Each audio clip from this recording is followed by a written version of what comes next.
elle concerne uniquement la partie, tout ce qui est système qualité, ça veut dire à savoir l'ISO 9001, ou bien le système environnemental, à savoir la norme ISO 14001. Bien sûr, avec l'arrivée des HLS, les High Level Structures, comme vous le savez, donc toutes les normes, ils ont la même structure. Et donc, même la 19011, elle a eu une mise à jour par rapport à ces lignes directrices. Et du coup, ou l'être dans le cas, c'est des lignes directrices pour l'audit des systèmes de management. Ça veut dire, la norme, elle est valable pour tous les systèmes de management ou là, toutes les normes ISO certifiables.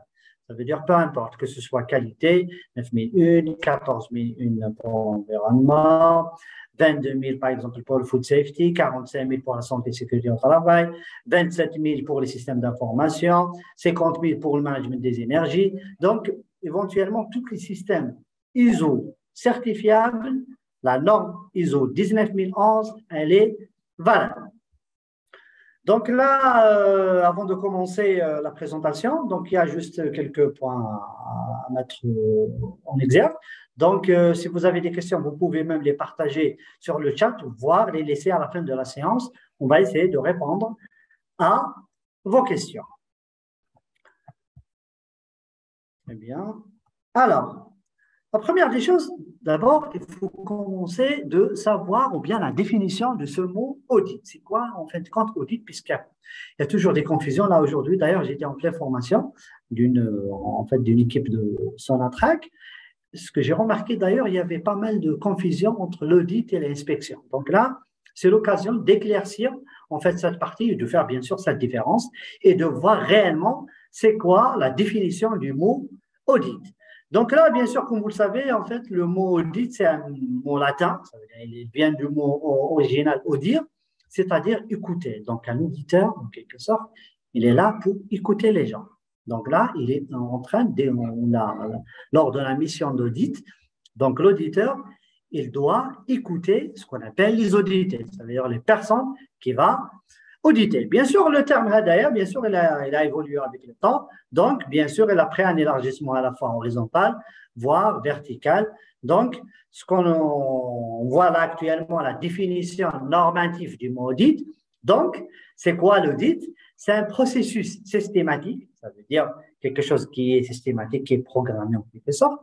Indépendant, ça veut dire il y a de l'indépendance, ça veut dire il y a ce qu'on appelle ou bien l'impartialité. Ça veut dire, moi, je ne peux pas auditer moi-même. Je ne peux auditer ou là, la structure taille.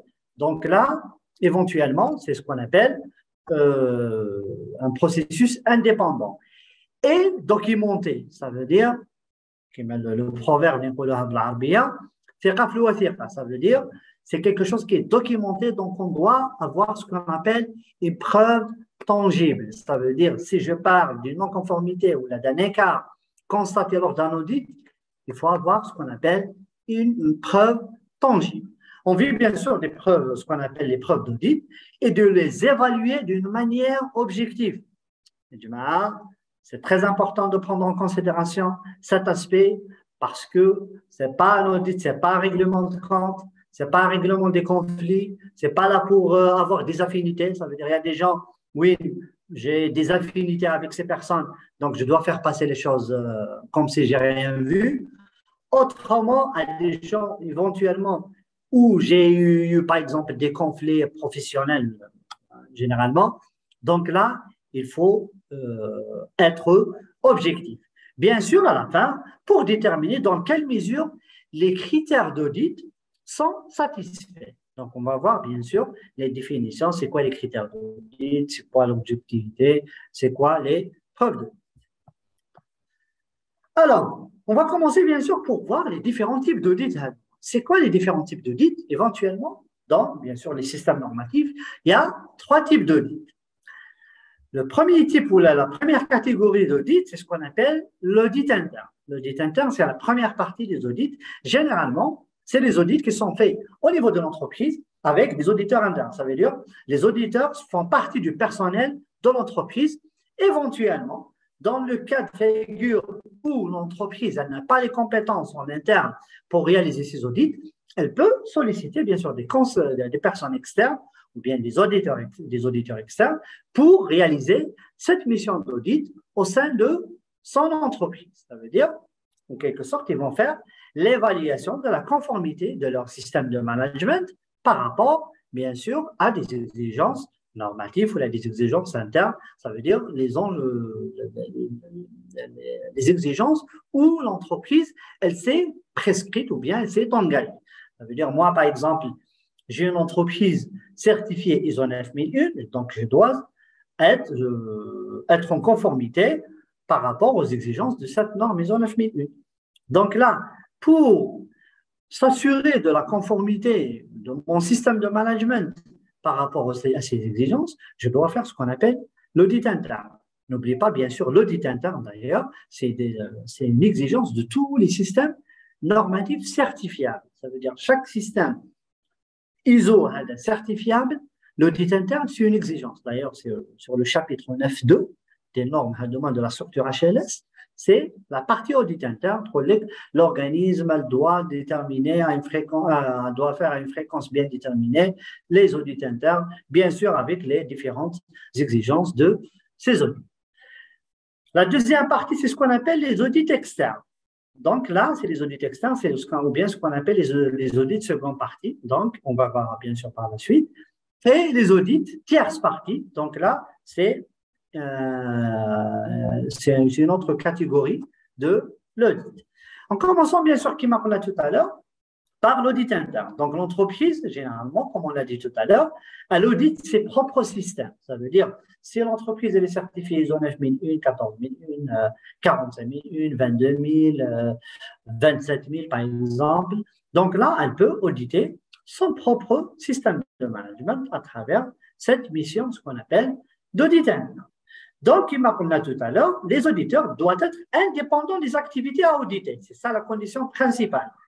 Ça veut dire que je ne peux pas auditer ma direction ou bien mon processus. Ça veut dire, moi, par exemple, je suis dans la structure RH, ressources humaines, je ne peux pas auditer mon système. Ça veut dire, éventuellement, je peux ramener des gens, par exemple, de la qualité ou de la comptabilité, par exemple, des finances, des techniques, de l'administration, par exemple.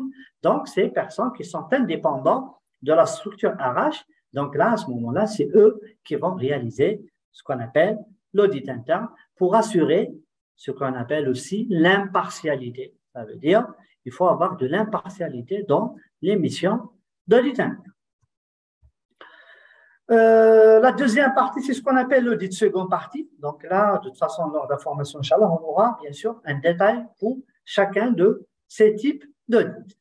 L'audit seconde partie, donc là, généralement, l'organisme ou bien l'entreprise, elle doit auditer ses clients ou bien elle sera auditée éventuellement par ses prestataires externes. Ça veut dire, le client, il audite l'organisme. Ça veut dire, notre client, il a le droit de nous auditer. Ça veut dire, moi, je suis un fournisseur pour un client. Donc, ce client, par exemple, moi, je fais par exemple, je suis un constructeur bâtiment, par exemple. Donc, les clients, par exemple, éventuellement, par exemple, je suis un promoteur, par exemple, donc les clients, ils peuvent auditer notre entreprise pour voir est-ce que je suis en train de respecter éventuellement les consignes ou bien les procédures ou bien les systèmes que j'ai mis en place. Éventuellement aussi, moi aussi de ma part, je peux auditer mes fournisseurs. Ça veut dire, imaginons, j'ai des fournisseurs, pour savoir éventuellement la qualité des matières premières ou bien la qualité des intrants ou bien la qualité des objets que je suis en train d'acheter de ces fournisseurs, je peux demander ce qu'on appelle un audit, ce qu'on appelle audit fournisseur. Donc, je dois le faire pour auditer mes fournisseurs et voir réellement est-ce que ces fournisseurs sont en train de respecter les engagements prescrits, par exemple, dans les contrats. Ça veut dire, imaginons, j'ai un contrat, par exemple, avec un fournisseur pour me fournir une matière première de premier choix, alors que je vais découvrir que cette matière, il y a du souci éventuellement de qualité sur cette matière. Donc là, je peux lancer ou bien déclencher ce qu'on appelle un audit seconde partie.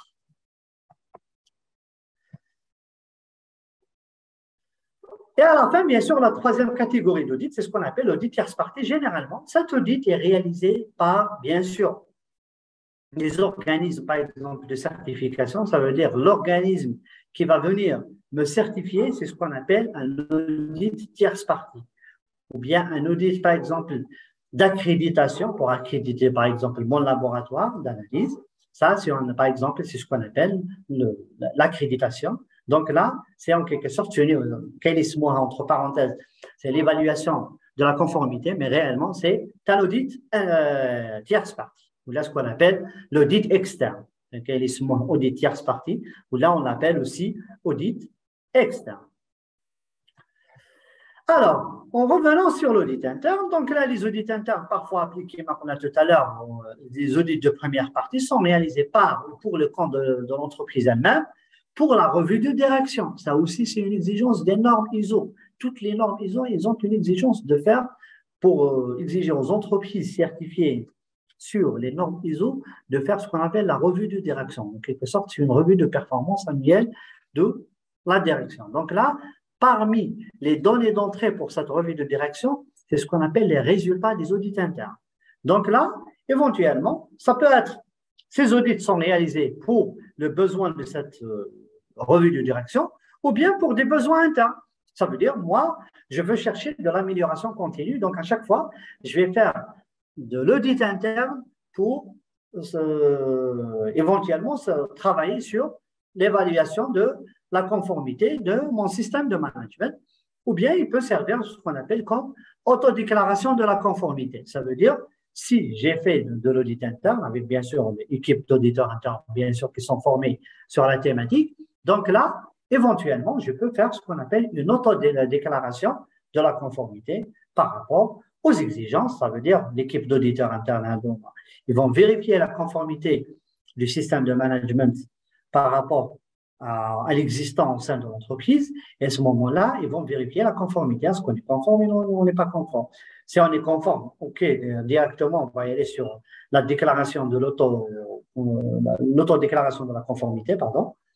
Ou bien, s'il y a des écarts, ou bien ce qu'on appelle des non-conformités, donc là, on va mettre en place ce qu'on appelle un plan d'action pour y remédier. Ça veut dire, à ce moment-là, je dois mettre des actions pour résoudre ces anomalies ou bien résoudre ces non-conformité.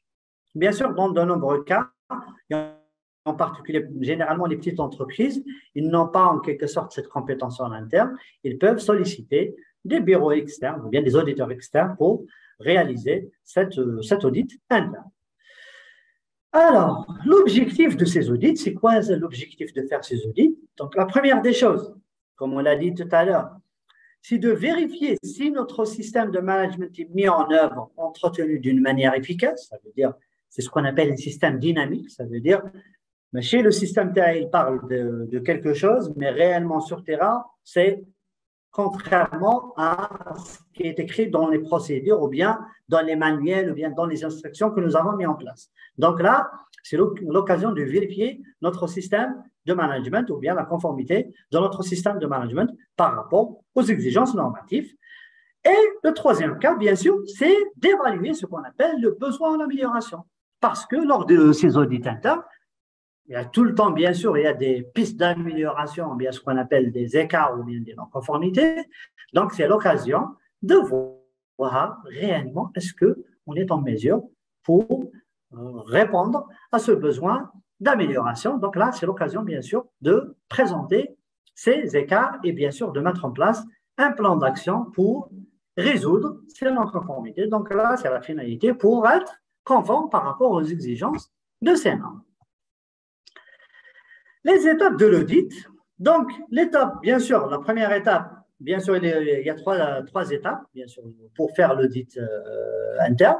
La première étape, et bien sûr, c'est valablement pour les audits externes ou bien audits tierce partie. Hein.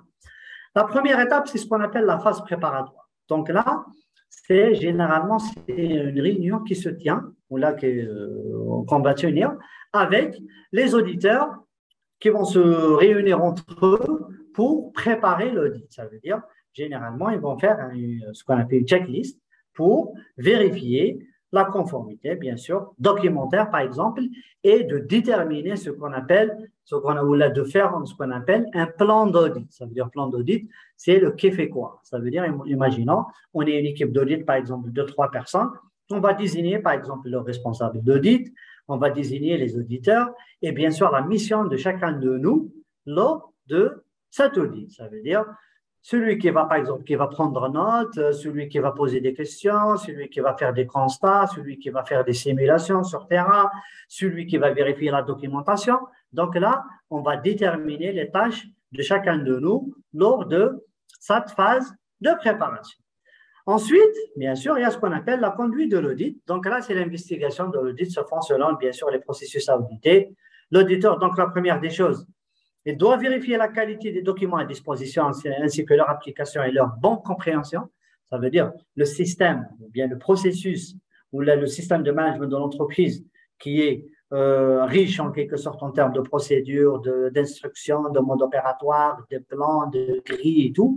Donc, toute cette documentation, c'est l'occasion de vérifier la mise à disposition de ces documents à l'échelle opérationnelle. Ça veut dire ce que nous avons écrit, est-ce que réellement est appliqué.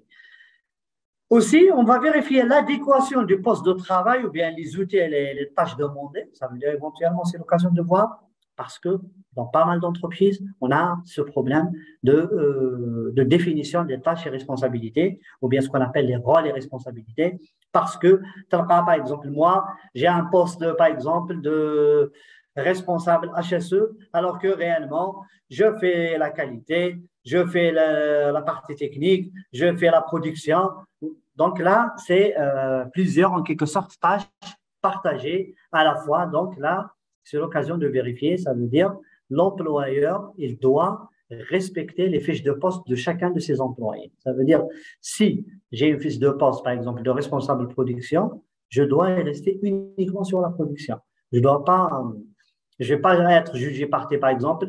Parfois, moi, j'ai constaté à travers l'accompagnement, parfois des entreprises, j'ai constaté que parfois, il y a des entreprises, le responsable de production, c'est lui-même le responsable de qualité.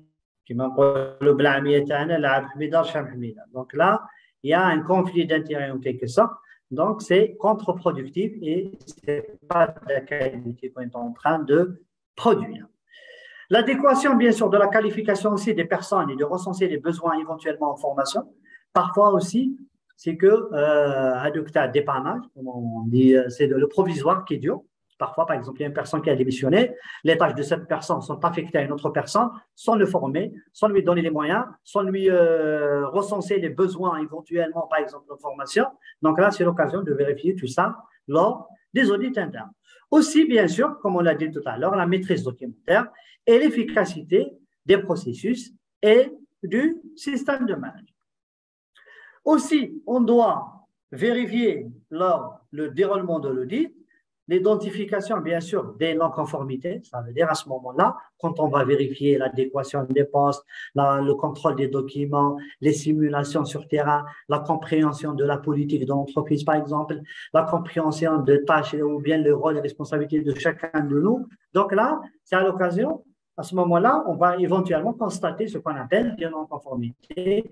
Donc là, bien sûr, il faut les faire ressortir et bien sûr les faire valider avec les auditeurs. Ça veut dire, je dois les communiquer avec la personne concernée pour lui dire, monsieur, tu n'es pas en train de respecter les exigences, ce que nous avons écrit sur le papier. Donc là, c'est une non-conformité. C'est pas la fin du monde. Hein. Une non-conformité, au contraire, on va la recenser pour la corriger. Et bien sûr, la prochaine fois, ou bien lors de l'audit, par exemple, tierce partie, lors de l'audit externe réalisé par un organisme externe, ça veut dire une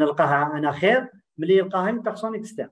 Ça veut dire, de préférence, c'est l'auditeur interne qui va recenser ces non-conformités au lieu de les avoir avec un audit tierce partie. Oui, parfois, ça peut être ce qu'on appelle des non-conformités bloquantes qui vont éventuellement interrompre le processus de certification. Ça veut dire qu'on peut perdre la certification à cause de ces non-conformités.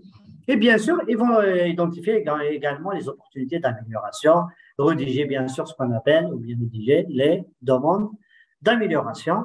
Aussi, c'est de s'assurer que les défaillances antérieures ont bien été redressées.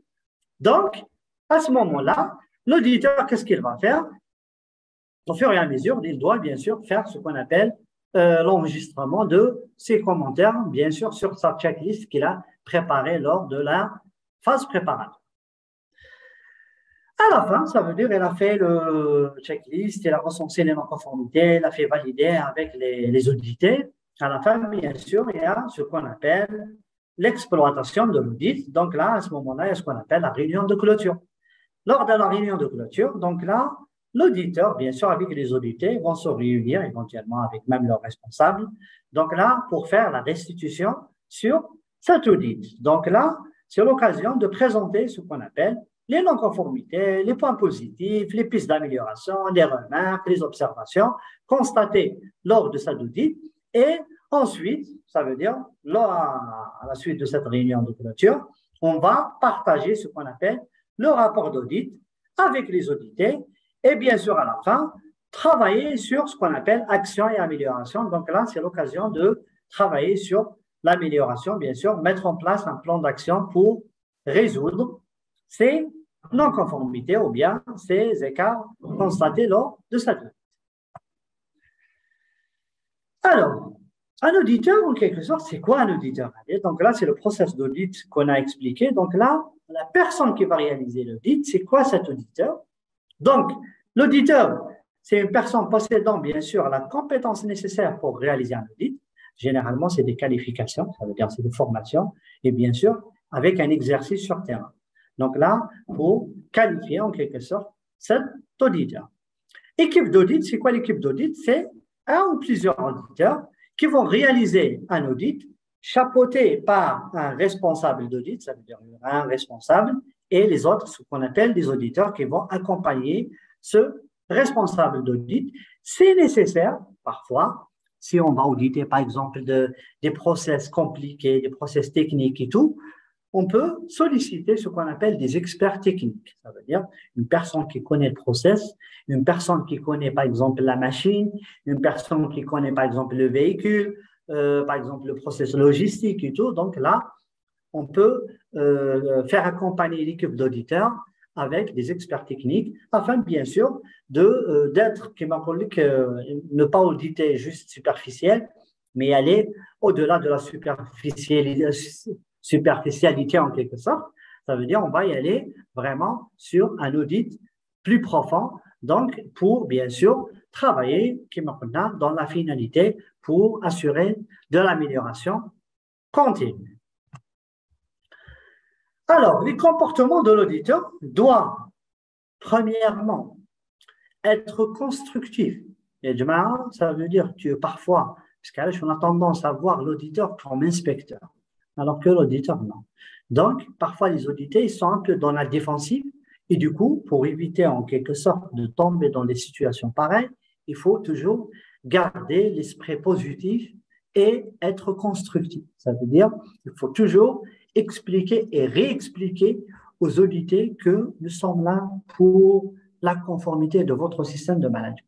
Tout court. La réflexion et l'analyse de l'auditeur doit être basée sur des faits. Ça veut dire, quand on va dire ou bien quand on va annoncer à l'audité que nous avons constaté des non-conformités, ce n'est pas juste des dires, mais on doit accompagner, comme je l'ai dit tout à l'heure, avec des faits.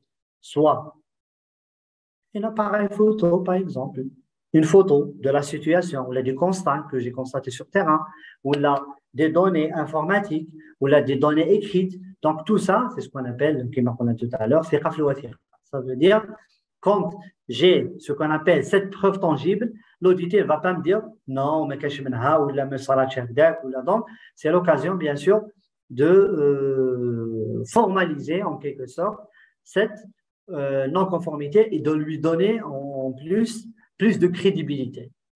Les conclusions de l'auditeur doivent être partagées par l'audité. Ça veut dire, à chaque fois, quand on constate des choses, ce n'est pas à la fin de l'audit, l'auditeur va découvrir des miracles.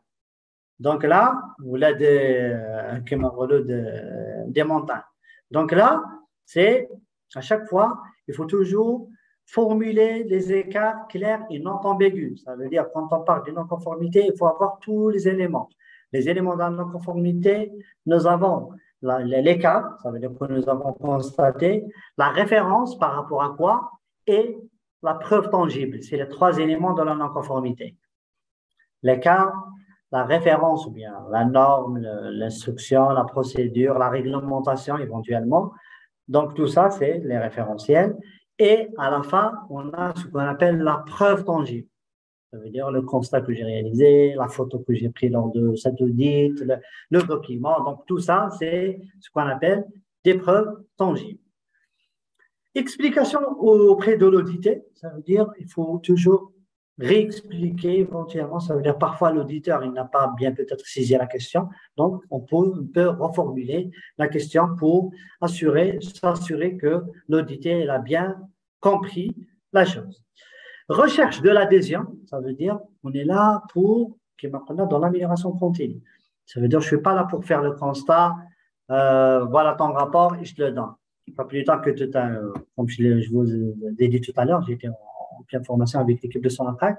Ils m'ont parlé d'un rapport d'audit fait 300 non-conformités. C'est un roman, hein, monsieur rapport d'audit. Donc, en quelque sorte, et en plus, les audités n'étaient même pas au courant. Pour eux, c'était une inspection d'ailleurs, et à la fin, c'était un rapport d'audit. Un audit, on doit informer d'abord les concernés. Ça veut dire les auditeurs, on doit les informer en avance. C'est ça ce qu'on appelle un audit. Après, inspection, les références normatives, d'où il a ramené ses non-conformités, il s'est référé à quoi, on ne sait pas. Donc là, c'est très important, puisque c'est la réputation en quelque sorte de la mission d'audit qui est en jeu. Ça veut dire si on a réalisé un audit et on n'a pas pris au sérieux réellement les exigences de cette norme, donc là, on risque en quelque sorte de passer à côté de la plaque. Et bien sûr, à la fin, ça c'est très important, la remise en cause de ses propres conclusions, ses besoins. Ce qu'on est en train d'écrire, ce n'est pas du Coran. Ça veut dire, on est des êtres humains, on peut commettre des erreurs. Ça veut dire, si j'ai constaté qu'en fin de compte, moi je suis fautif, je peux le déclarer. Il n'y a aucun problème, effectivement, je m'excuse. En tant qu'auditeur, je m'excuse, peut-être j'ai mal compris la chose. Donc, là, c'est l'occasion de reformuler en quelque sorte, ou là, éventuellement, peut-être d'enlever carrément cette inconformité. Donc là, c'est très important d'avoir cette remise en cause de ses propres, bien sûr, conclusions, ses besoins. Donc voilà l'équipe, on a fait juste un petit tour sur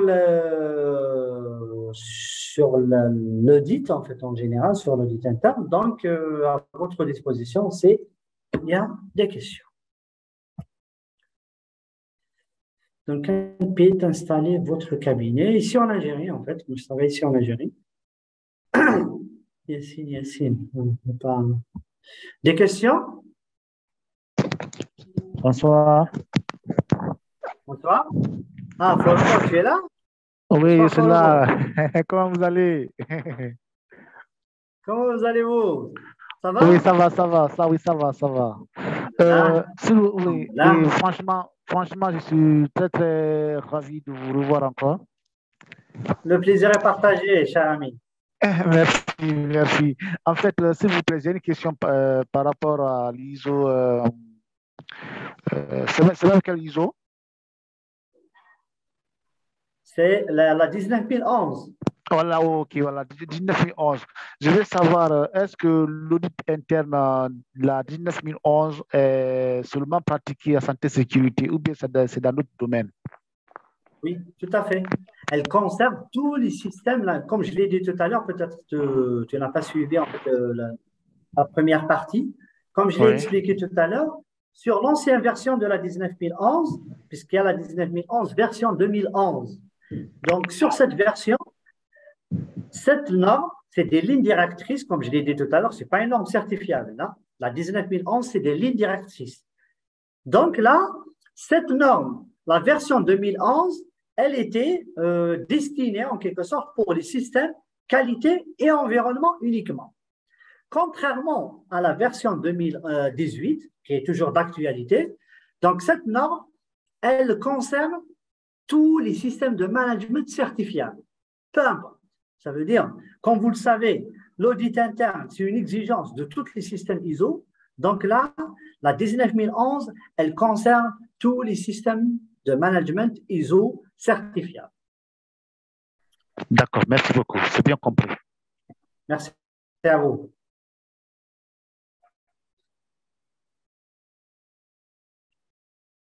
D'autres questions? Alors, très bien, c'est une bonne question. La différence entre des exigences et des lignes directrices. Des lignes directrices, c'est en quelque sorte, c'est des normes qui vont te faciliter en quelque sorte la mise en œuvre d'une norme certifiable. Ça veut dire les normes certifiables, ce sont composées des exigences. Donc, par exemple, sur les normes, comme on vient de citer tout à l'heure, la 9001, 14000, 22000, 45000, 25000, 50000, les normes certifiables. Donc là, c'est la structure HLS, oui, nous avons 10 chapitres, donc ça veut dire pour chaque chapitre, c'est une exigence. Donc là, c'est des normes certifiables. Ça veut dire si tu veux être certifiable, tu vas solliciter un organisme de certification. Ils vont te certifier ton système par rapport à ces normes certifiables. Contrairement à cette norme, donc elle est en quelque sorte une exigence dans toutes les normes ISO. Mais elle, ce n'est pas une norme certifiable. Ça veut dire qu'on ne peut pas trouver une entreprise certifiée ISO 19011. Ça n'existe pas, ça. Donc là, c'est des lignes directrices. Ça veut dire, c'est en quelque sorte, c'est un guide qui va t'orienter comment tu vas résoudre éventuellement les non-conformités ou là, comment tu vas travailler à réaliser tes audits internes au sein de ton organisme ou bien au sein de ton entreprise. C'est clair? C'est